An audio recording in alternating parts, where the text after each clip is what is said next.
چھوٹے موٹے مولوی سے سن کے اپنی طرف سے فیصلہ کر لیتے ہیں کہ دیکھیے عید بقرعید ایک جوڑا کپڑا دینا ہے، ایک جوڑا، تو سال میں 6 مہینہ پہ 2 جوڑا کپڑا ہو گیا۔ کھانے کا جب مسئلہ آیا تو اپنی طرف سے حساب لگانا شروع کیا کہ دیکھیے ہفتے میں 1 مرتبہ گوشت کھلا دیں گے۔ اس کے بعد کہنے لگے کہ دیکھیے ایسی جگہ رکھیں گے کہ جہاں پنکھا نہ لگا ہو۔ یہ ساری باتیں جتنی آپ طے کر رہے ہیں یہ باتیں ایسی ہیں کہ جو بدلتی رہتی ہیں۔ جانتے ہیں کیوں؟ ہر مرد کے ہاں ایک چیز اندر چھپی ہوئی ہے، وہ جانتے ہیں کیا چھپی ہوئی ہے؟ جو اندر چھپی ہوئی ہے وہ بات یہ ہے کہ کوئی یہ نہیں چاہتا کہ کسی غریب گھر کی بیٹی کو لایا جائے، ہر آدمی چاہتا ہے کہ مالدار گھر کی بیٹی لایا جائے۔ تو میں سارے مردوں سے کہتا ہوں اگر مالدار گھر کی بیٹی چاہیے تو اس سے پہلے یہ سوچ لیجئے کہ اب تمہارا نان و نفقہ بھی مالدار ہونا چاہیے، اس لیے کہ اگر تم کروڑ پتی باپ کی بیٹی لے کے آؤ گے جو اے سی میں رہتی ہے اور تمہارے پاس جو ہے وہ گھر میں پنکھا بھی نہیں ہے تو آپ کہیں گے نہیں ہمارے اوپر پنکھا لگانا واجب نہیں، تو پنکھے والی اور اے سی والی عورت کو کیوں ڈھونڈ کے لے آئے؟ کسی ایسی عورت سے شادی کیا ہوتا جس کے ابا کے گھر میں پنکھا نہ ہوتا۔ آپ کہنے لگے ہم تو 6 مہینے میں جو ہے وہ 1 جوڑا کپڑا دیں گے، 6 مہینے میں 1 جوڑا کپڑا دیں گے، لیکن بیوی تو خرید کے لے کے آئے جو مہینے میں جو 6 جوڑا کپڑا پہنتی ہے۔ لہذا اسی لیے کہا گیا ہے کہ شادی کرنے میں کفو تلاش کرو، اور کفو کا مطلب جانتے ہیں کیا؟ کفو کا مطلب یہ ہے کہ آپ اپنی مالی حیثیت کے اعتبار سے جو ہے وہ اپنا ہم پلہ ڈھونڈیے، اور دوسرے جو سب سے اہم ہے کفو کا وہ یہ کہ کردار کے حیثیت سے بھی آپ اپنے ہم پلہ عورت کو جو ہے وہ تلاش کریں۔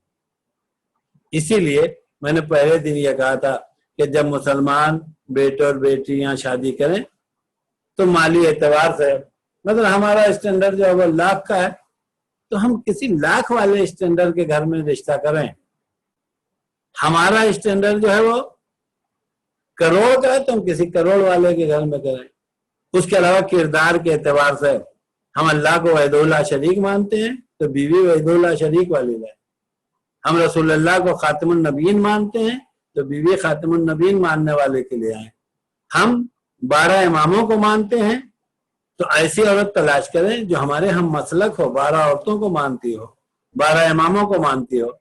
ہم اگر اپنے کردار کو برائیوں سے بچاتے ہیں تو ہمیں ایسی عورت کو تلاش کر کے لانا چاہیے کہ جو پاک دامن ہو، عفیف ہو، با کردار ہو، اور جب اس طریقے سے رشتہ جوڑا جائے گا انشاءاللہ زندگی خوشگوار گزرے گی، کبھی درمیان میں جو ہے وہ خرابی نہیں پیدا ہوگی۔ جہاں کہیں پہ کوئی نہ کوئی کمی ہوتی ہے تو جب اس چیز کو نگاہ میں رکھ کے رشتہ کیا جاتا ہے تو جیسے وہ چیز درمیان سے ختم ہوتی ہے ویسے ہی رشتے میں کڑواہٹ پیدا ہو جاتی ہے۔ اسی لیے اکثر میں کہا کرتا ہوں توحید، رسالت، امامت ان کو دیکھیے، اس لیے کہ یہ ایسی چیزیں ہیں کہ جو آ گئی تو جلدی سے ختم ہونے والی نہیں ہے، لیکن مال اور حسن اسے دیکھ کے رشتہ نہ کیجیے، اس لیے کہ اس کی سب سے بڑی کمزوری ہے نہ مال زیادہ دیر تک رہتا ہے اور نہ حسن زیادہ دیر تک رہتا ہے۔ وآخر دعوانا الحمدللہ۔ انشاءاللہ بقیہ جو ہے آئندہ کے درس میں ہم خود ہی پوچھیں گے، اور اگر کسی کو سوال کرنا ہے تو کرے۔ اسلام پہ عمل کرنے کی توفیق عنایت فرما، اور جتنے لوگ جو ہے وہ شوہر اور زوجہ بن چکے ہیں ان کو اپنے حقوق کی ادائیگی کی توفیق عنایت فرما، اور جو نہیں بنے ہیں ان کو یہ حوصلہ کہ بننے سے پہلے آمادہ ہے کہ ہم کو جو ہے وہ قانون کی پابندی کرنا ہے۔ ان سب کے علاوہ جو لوگ ہمارے درمیان سے نہیں ہیں ان کی مغفرت فرما، ان کو محمد و آل محمد کے ساتھ محشور فرما۔ جو لوگ بیمار ہیں بے حق بیمار کربلا انہیں شفائے کامل و عاجل عنایت فرما. بالخصوص یہ جو موذی مرض اس وقت دنیا میں بڑی تیزی سے پھیل رہا ہے، اس سے تمام مومنین اور مسلمین کو محفوظ فرما. علماء اعلام کا سایہ ہمارے سروں پہ باقی رکھ. امام زمانہ کے ظہور میں تاجیل فرما. ہم سب کو امام کیا امان و انصار میں قرار دے. وآخر دعوانا ان الحمدللہ. آپ حضرات ایک مرتبہ سورہ حمد اور 3 مرتبہ سورہ اخلاص کی تلاوت کر کے جتنے شرکاء ہیں وہ سب کے سب جو ہے اپنے تمام مرحومین کی ارواح کو ایصال فرما لیں اور جملہ مومنین و مومنات کو بھی شامل کریں.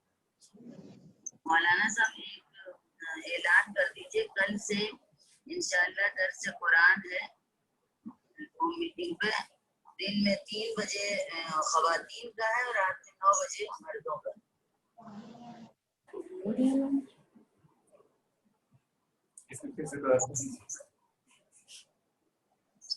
اس کی اطلاع کر دی جائے گی. قرآن کون پڑھائے گا؟ خواتین میں خواہ رباب پڑھائیں گی، مردوں میں مولانا طاہر صاحب. ہاں ویسے اب ہم اسی لفظ کو دوہرا دے رہے ہیں، وہ اعلان تو ہو چکا ہے. انشاءاللہ کل سے 3 بجے دن میں خواتین کے لیے درس قرآن کا اہتمام کیا گیا ہے اور رات میں 9 بجے مردوں کے لیے درس قرآن کا اہتمام کیا گیا ہے. خواتین کو خواہ رباب انشاءاللہ پڑھائیں گی اور مردوں کو مولانا طاہر صاحب جو ہے وہ درس دیں گے. دونوں گروپ والے جو سن رہے ہیں میری بات کو وہ انشاءاللہ اس میں شرکت فرمائیں.